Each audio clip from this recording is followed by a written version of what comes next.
Today there is a major problem in college athletics, a problem that affects the well-being of many young Americans.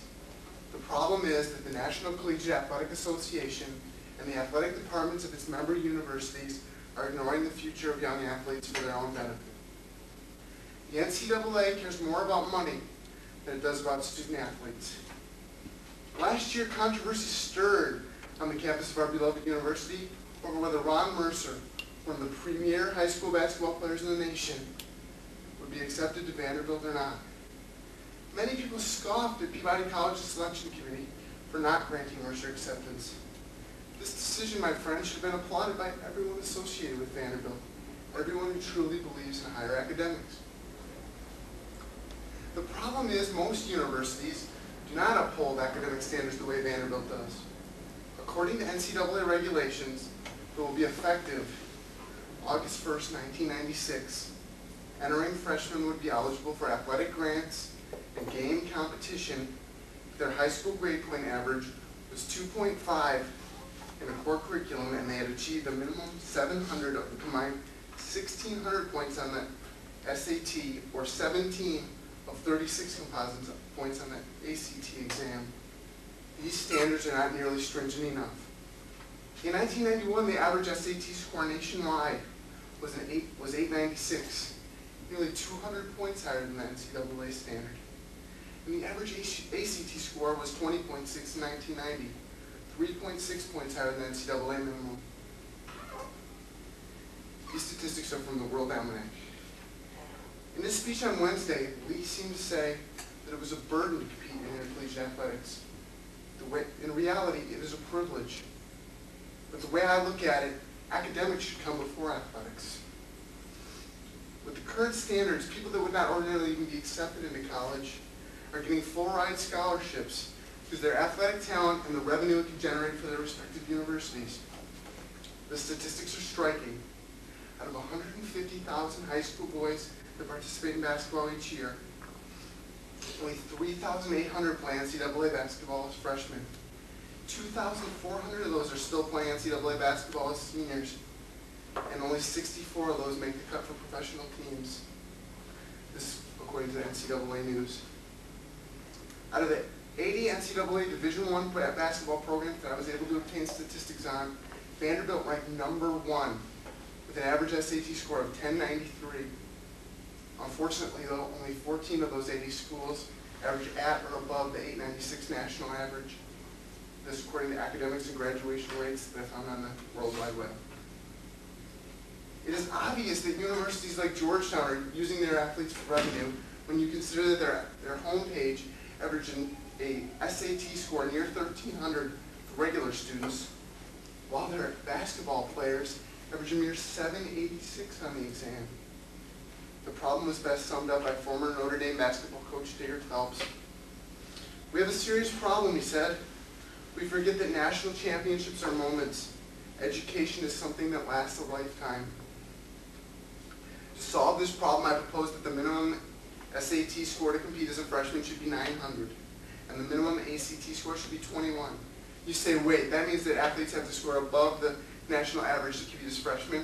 And I say yes.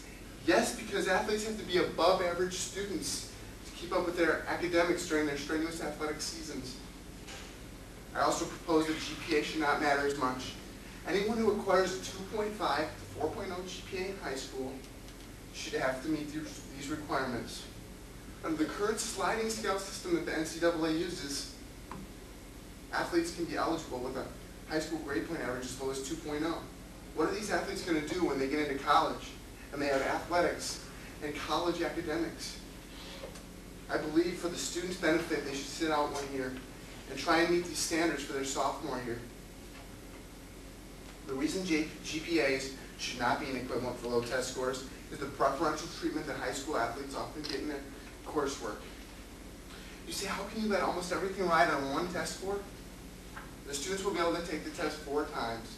If they aren't able to meet these test requirements, they will become Proposition 48 casualties, which basically means that they will sit out 1 year, they will go to school, they will sit out athletically, and they will try and meet these standards for their sophomore year, and if they do, they will still have 3 years of athletic eligibility left. To illustrate what can happen if these standards are not tough enough, we should look at the case of a high school football player from Dallas's Carter High. Gary Edwards was a high school All-American defensive back with 4.4 speed in the 40-yard dash and all the potential to play major college football anywhere he wanted to. The problem was Gary was by no means an outstanding student. In fact, on his first 4 Algebra 2 exams, he scored 40%, 60%, 60%, and 35%, and an average of 49% after you round up. Gary needed to maintain a 70 average to participate after 6 weeks. So Carter High did what it had to do. It took Gary out of his old high school Algebra 2 course, put him in a new one, and suspended his old teacher. Gary was eligible after those 6 weeks. He was eligible with a miscalculated 72% in Algebra 2, a bare minimum 70% in Spanish, and a gaudy 100% in a class titled football. Grade in Algebra 2 later figured should have been a 68.75%, and became the subject of major controversy in the state of Texas. The point here, though, is to see the special treatment that athletes often get in high school, and this often extends into college. Gary obviously was not ready to be a true college student after his senior year of high school. Under this new plan, the level of college athletics may not be as high, but the integrity of the games will reach new heights. You'll see more programs like Vanderbilt, Stanford, Rice, Indiana, and Duke.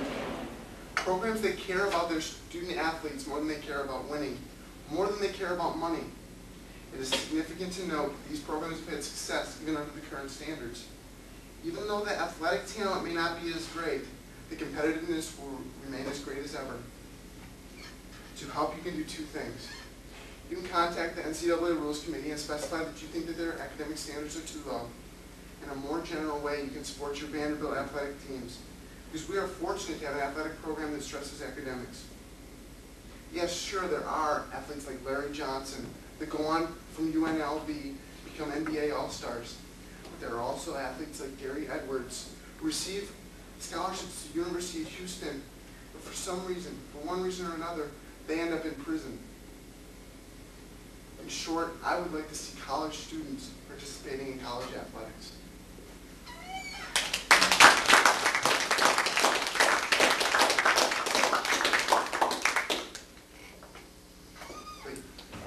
Start with the Mercer example right off the bat. The problem I had with that one example is that there are a lot of football players at this school who are below Mercer, what Mercer got in the SAT. And so, I love Vanderbilt, and I think that it's great. But that was, you had to mention that was a little bit of a PR thing. It's not like, hey, we have kids here who are below what he has.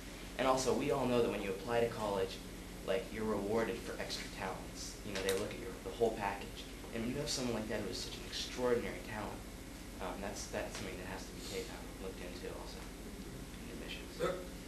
I agree. Disagree. Disagree. Wait. Here's the. I don't want to agree or disagree with the editorial itself, but to agree or disagree with the fact that these are issues that he should have raised or not. Yeah. He should he responded to these? He shouldn't have raised it. No, but what I'm trying to find. You're in a conversation with the audience. Is this the type of thing that he should have, that you knew that he was going to be asked, that you were thinking about? That's what he needs to know. No. Didn't cross my mind. Okay. I thought it was a great example of how you're talking about how Talked about who? it's so hard for because athletes have to combine academics, how you should rate standards higher than a regular average because it's such a difficult thing. Students need to be more intelligent if they're going to compete in athletics. I thought that was great because most people don't think about that. That's lower, you can help athletic departments even harder because they are athletes. Agree. I just have a question about the plan. You're saying the GPA won't matter? Well, say, okay. I understand what you're saying about that, this clear need, but say it's the opposite way. Say somebody has a really high GPA, they have say 3.7 in high school, but they didn't do as well, and they didn't meet the cutoff for the SAT. Would that just be never mind, you can't come? No, that's what I'm saying. They would be able to come to school, and they would get the scholarship. They would, their freshman year, but they would have to. They wouldn't get it because they got below something on SAT? Yes, because. 3.7 or because. something? No, but see, I understand what you're saying. I agree with you in a sense, but what I'm saying is, if they don't have these minimum standards, these minimum SAT and ACT scores, it's not going to penalize them that they can never participate. It's just giving them a chance to work on their academic skills so that they'll be better prepared for college and they will be able to compete their sophomore year. The question is, was that confusing to others? Yeah. A little bit. I thought your speech was really well laid out, like it was so easy to follow, and I thought it was really cool how you stated your problem right away, and then you stated your plan. I just thought it was very clear, and it was good. Thank you. I agree. And also, what kept my attention was you seemed to be passionate about the topic. Green? Your last statistic when you said they end up in jail, who ends up in jail? Boy, wait, no, don't explain. That isn't. Don't explain for a second. Was the jail comment, was that seemingly random one? I'm from DC, so I wanted to Edward to jail, did he? Yes, went he to did. jail. No, let's forget the facts for a minute. It was a confusing comment, is what the audience is saying. Now you can explain it if you want to, but it didn't. I'm just suggesting that there are exceptional people like Larry Johnson who go on to be in the NBA and the All-Stars. There are also exceptional situations where people go to prison. And there's everyone in the middle who, from they succeed academically to they don't ever end up graduating. I guess college. what I was- It's a whole range. And you have to look What I was at lost though is, if we don't give this guy a scholarship, what happens to him? If you don't give him a scholarship, he is going to have to. He's going to realize. I mean, if we set our standards high enough, we're going to have athletes realizing that they're going to have to work to actually reach these standards, and they're not Well, going to. obviously, some people can't. We don't all perform as well. Just like we all can't be Von Mercers in basketball. So if this guy doesn't perform as well on the scores, I don't understand why there's not the chance that people will end up in jail. That's what I was confused because it seemed like you were saying because he gave this SAT score, you're going to go to jail.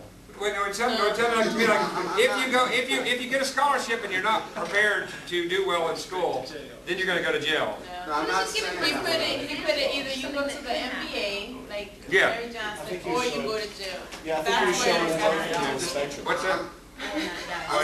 I'm still lost. Yeah. I still don't. I'm just trying to. Yeah, let's move on. Obviously, some of us were confused, some of us weren't. Tony. I was just say I agree with what Lee said. And I think that people sometimes put athletics in its own category. What do you think about the fact that there are music majors and writers who might not be the greatest students in the world, but they have exceptional talent in their field. They might not make the best grade, but they can remember any piece of music they've ever heard. I think athletics might be in that same kind of category. They might not be the best student, but they have exceptional talent. So what do you think about that? I agree completely with that. And the thing is that there are, if you're an exceptional athlete, you can go straight to the pros like Kevin Garnett did. And even in certain cases, there are people that are exceptional athletes that aren't quite that exceptional yet, and they need a place to go to refine their skills. But college is for academics, and the way I look at it. And there are things like in baseball, there's AAA, and there's AA, and there's single A. And in basketball, there are things like the CBA. I don't think NCAA is like a farm system for pro sports. So would you rather see the number of high school students to just skip right to the NBA, like grow? Would you rather see that in the interest of academic statistics and like improving in college? I would like to see athletes, athletes that deserve to compete, competing, and I would like to see people that if they aren't committed to academics in any way, that they should, like I said, go into some sort of, they should develop some sort of a farm system. Basketball is getting to the point where it's rivaling, and Major League Baseball in every way, and I don't see why they shouldn't do that.